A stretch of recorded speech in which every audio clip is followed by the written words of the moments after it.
Good afternoon again. Some of the questions that came up, I will leave for the Honourable Minister of State and also the NCDC. With regard to the doctors who were dismissed, well, I would say that this is not a time for any doctors to be pulled out of service. We need all at this time. We need nurses, we need laboratory scientists, we need all hands on deck at this time. But the people who were laid off, I think there must have been reasons, administrative reasons, which I do not know about. But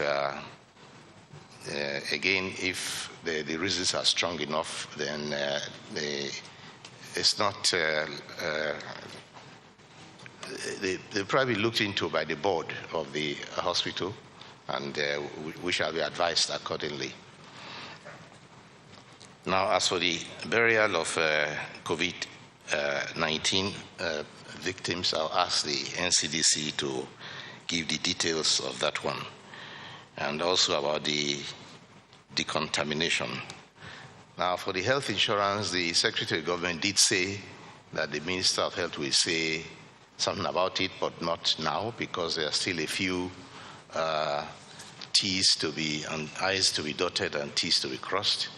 So the time frame for that will not be today, because the details will come out. But it is definitely something in question. It has gone very far.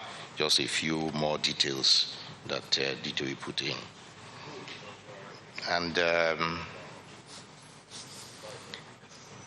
those who tested in Mabushi, 40, I think I'll leave that to NCDC to answer.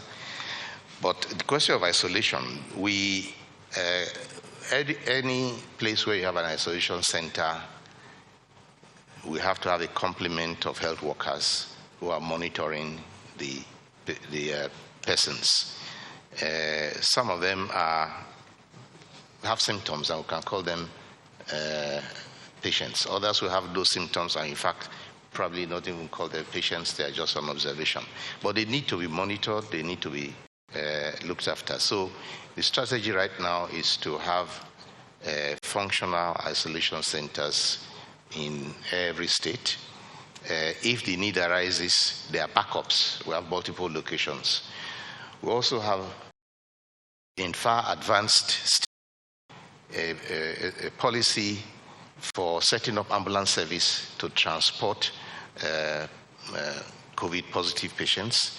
So if somebody tested somewhere, they can be brought by an ambulance. So you can have one center where everybody will be looked after in the same way. And all states will get ambulances. And the training needed for both the drivers and the stretcher bearers there.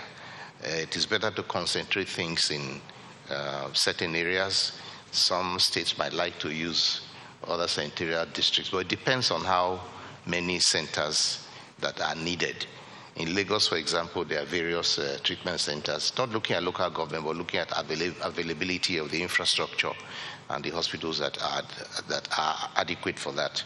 In some cases, some hotels are being used too. So it depends on the need, actually.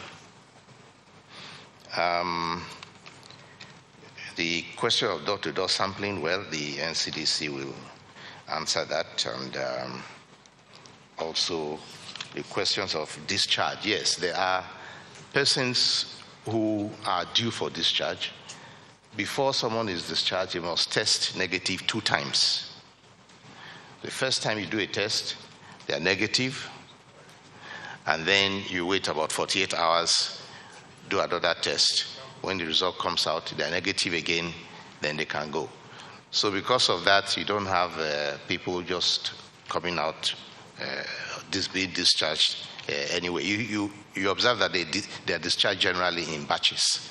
So a group of people test negative 2 times will be discharged. So the process is on. People are getting well, people are getting better, and there is no need to conclude that it's not happening.